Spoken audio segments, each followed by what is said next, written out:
In the dining room, I sit alone at the table. A lavish dinner before me. My phone screen glows. On the screen are the messages I sent to my husband, Lucas. On our 3rd wedding anniversary, I made a whole table of dishes. I wait from morning until night for my husband. The phone vibrates. A new message appears. He said he had something to tell me. Maybe, for the first time, he got me a gift? At 8 o'clock, I hear my son's laughter outside the door. I run to open it. Why are you late? Mom, just leave me alone. My son Colin doesn't even look at me. He runs straight upstairs. I made blueberry cheesecake. My son suddenly turns around, his eyes lighting up. Save the cheesecake. I want to take it to Ella tomorrow. It's her favorite. Ella Whitfield, the woman Lucas has never been able to forget all these years. Lucas walks in and places a document on the coffee table. Sign it. That document is the divorce agreement. In that moment, darkness flickers before my eyes. And Colin? Can he stay with me? Are you really going to use our son to manipulate me again? What? You married me back then because you were carrying my child. All these years, you haven't changed a bit. You've got it wrong. I was set up back then. Enough, Yulia. I stare at him in shock. He sits on the sofa, lights a cigarette. 3 years as Mrs. Grant, still not satisfied? The smoke blurs Lucas's features. Tears stream down my face. Fine. Let's divorce. I wish you happiness, Mr. Grant. I sign my name and take off my wedding ring. I go upstairs, pack my suitcase, and walk past my son's room. I hesitate. Even though I know Lucas will never give me custody of our son, I still want to fight for it. I knock gently on the door. Colin, can I come in? My son doesn't answer. A voice drifts out through the crack in the door. Ella, come early tomorrow. I prepared a piece of blueberry cheesecake for you. I push the door open. Mom, don't you know it's rude to barge in? Colin, would you ever consider— No! You're useless. All you do is spend Dad's money, and you're always nagging. I wish Ella were my mother. His words sliced right through me. This was the child I carried for 9 months and brought into the world. I smile bitterly. On this 3rd anniversary, I finally learn one thing. Some people are just never going to warm up to you. Under the cold moonlight, I walk out of the villa. Once, I gave up everything for love. From now on, I will live for myself. After leaving the Grant family, I go straight to the small apartment I had prepared for myself before. Whenever I argued with Lucas, I would go there to cool off. I never thought it would become my refuge. The next day, I take a taxi to the Grant group early and submit my resignation. I joined the Grant group only to be closer to Lucas. Now that we're getting a divorce, I have no reason to stay. I look at Lucas' private secretary, Chris White. Can you finish the resignation process today? Chris wipes the sweat from his forehead. He is one of the few people in the company who knows my connection to Lucas. It's understandable that he hesitates. Please wait a moment. I need to ask Mr. Grant. Do you really have to tell him? Back when you joined, Mr. Grant personally approved your application. Sorry for the trouble. I return to my desk. Just as I'm debating whether to get a cup of coffee, the nearby elevator dings. The elevator doors open. Lucas and Ella walk out side by side. What are you doing at the company? I never thought I'd run into Ella here. Why are you at the company? Because I'm still an employee here.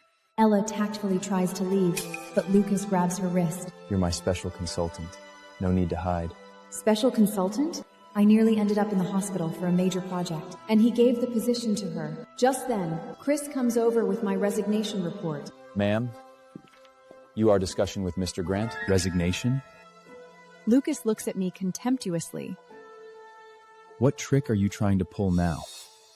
Are you planning to quit and then go whining to Grandma? I'm not that despicable, Mr. Grant. Lucas is speechless for a moment, growing inexplicably irritated. Just don't come crawling back. No need to worry. Lucas takes the resignation report from Chris and signs his name.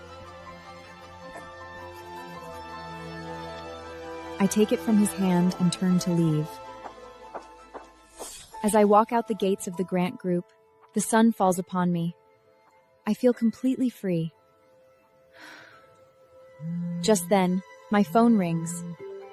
When I answer, my best friend Ruby's frantic voice comes through. Yulia, it's an emergency. I need your help. What's wrong? I took on an oil painting restoration, but the damage is so severe that no one can fix it. That client has a major partnership with my family. If I can't restore it, my grandfather will kill me. You were once the most brilliant genius restorer. I know that you stopped taking any concessions after getting married, but I really have no other choice. Please, just help me this once. I remain silent for a moment.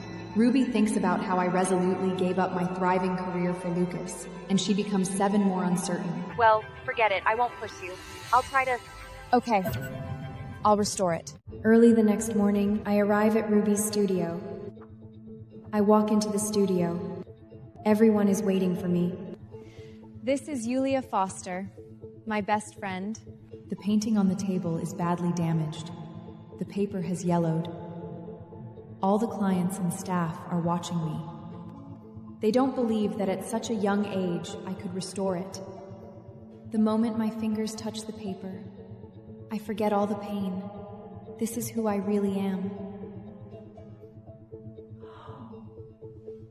Everyone is stunned by my superb technique. My God, how did she manage that? I told you she's a genius. Miss Foster, I'll pay $200,000. Please restore my painting. I'm willing to pay $500,000. Everyone wants to give me orders. Ruby grabs my hand. Yulia, have you thought about coming back? I've left the grant group. I'm going back to my old gig. I just don't know if you'll hire me. That's wonderful! I'll hook you up with projects. Only take 10%, and you'll get 30% of the shares. The shares are not necessary. Without you, this studio might not even exist. I promised you this. It's yours by right. Seeing her rare, serious expression, my nose tingles. If you're touched, just help me turn our studio into something big. I laugh at her words and nod firmly. That evening, a celebration banquet. I drink quite a bit and step outside to clear my head. A woman suddenly appears in front of me. Yulia? What are you doing here? Amelia frowns, looking at me with disgust in her eyes. How much have you had to drink? Remember who you are. Run around with those low-class friends. It's a disgrace to the Grant family. The woman in front of me is Amelia Grant, Lucas's sister.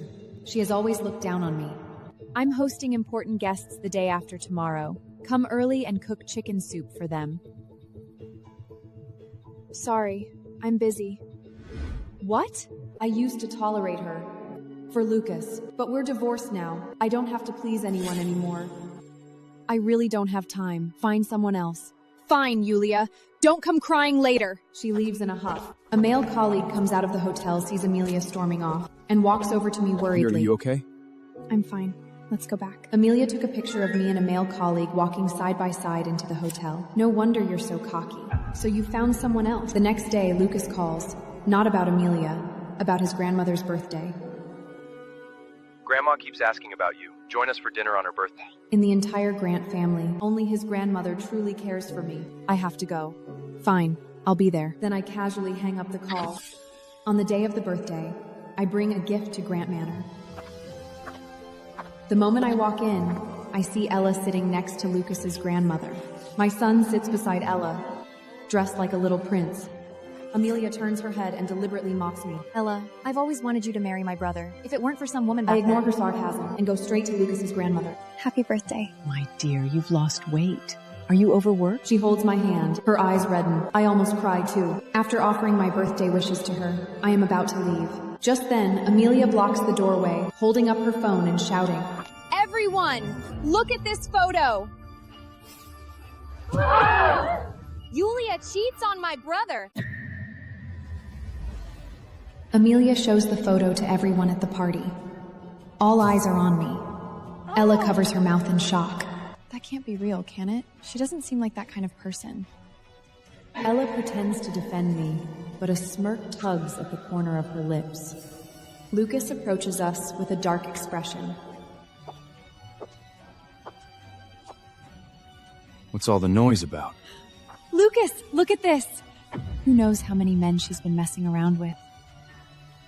If you ask me, you might as well divorce her and save yourself the embarrassment. The man in that photo is already married, and he's not nearly as handsome as Lucas. Do you think I would be seduced by him? Or do you just like this kind of thing? You! Stop fighting. I believe Yulia.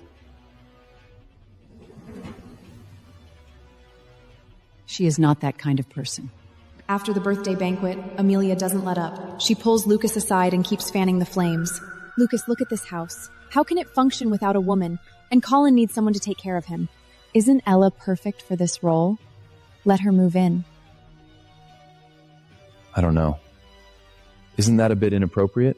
Come on. She's your first love, and she's good to Colin. Yulia is gone. You can't stay single forever. Lucas falls silent. He remembers how Colin has been down in the dumps lately. Fine. I'll talk to Ella. Ella receives the call and moves into the Grant house the next day. She stands in the middle of the living room, looking around like the lady of the house. Lucas, I'll take good care of Colin. Don't worry. Colin runs downstairs, sees Ella, and his eyes light up. Ella, you're really moving in? That's great. Ella crouches down, patting Colin's head. I will be with you every day. Hooray! That's really great. Lucas stands on the stairs, watching this scene, saying nothing. Put these photos away. On Ella's first day at the Grant house, she starts redecorating according to her own tastes. And those ornaments, too tacky. Replace them. Miss Whitfield, these are Mrs. Grant's things. She's no longer Lucas's wife. Put everything into storage. The housekeeper follows orders. The photos, ornaments, even the spice jars in the kitchen that I left behind are all stuffed into cardboard boxes. Aunt Ella, this vase looks good here. Good boy, Colin. From now on, you and everyone else will listen to me, okay? Okay. Lucas comes home from work, sees the living room has changed, freezes for a moment, but says nothing. He walks into Colin's room and finds the drawing of the family of 3 that used to hang on the wall has also been taken down. Where's the drawing? Ella said it wasn't pretty, so she put it away. Dad, I think she is way better than Mom. After returning, I devote myself entirely to restoring paintings over the next few days.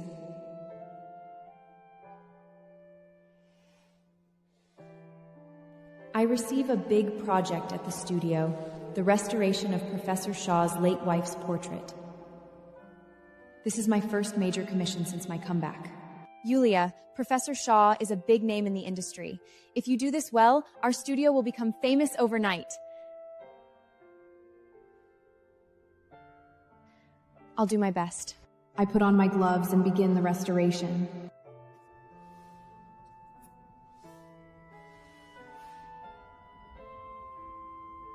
Just then, a young man walks into the studio. He's tall, handsome, with a gentle and polite smile. Excuse me, is Miss Foster here? I'm Professor Shaw's grandson, Darrion Shaw. That's me. What can I do for you, Mr. Shaw? Grandpa asked me to check on the restoration progress. And by the way, I've never seen your technique before. It's extraordinary.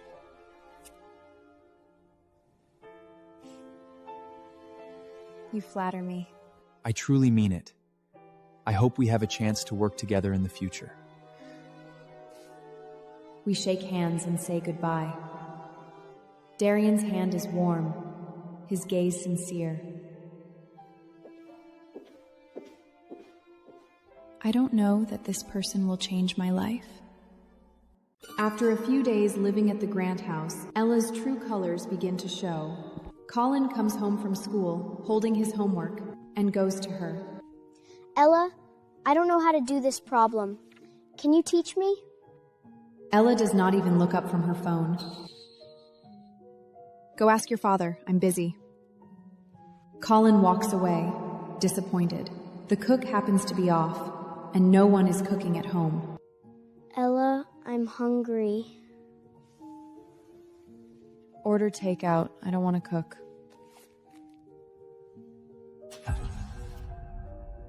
The takeout soon arrives. Colin takes a bite and frowns.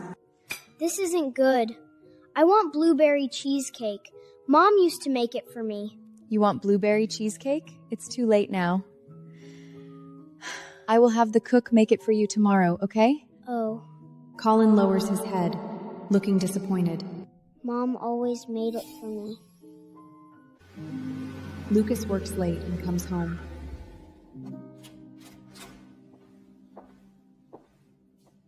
The moment he opens the door, he freezes. The living room lights are on and the TV is playing. Ella's bedroom door is shut tight. She's already asleep. Colin sits alone on the sofa, hugging a pillow, his eyes barely open. Colin, why are you here alone? Where's Ella? Colin rubs his eyes. Ella said she's tired from work, so she told me to watch TV by myself and wait for Dad. A wave of complicated feelings well up in Lucas's heart. When Yulia was still here, no matter how late he came home, the lights were always on, and there was always warm food on the table. Let's go. Time for bed. Dad, I feel awful. Lucas touches Colin's forehead. It's burning hot. He rushes to find Ella. Ella! Colin has a fever! Didn't you know? Ella is startled awake. What? Colin has a favor? I didn't know. Lucas, I'm sorry. I was just too tired, so I crashed first. Lucas doesn't knock again. He picks Colin up and rushes out of the house. For the first time, he feels disappointed in Ella.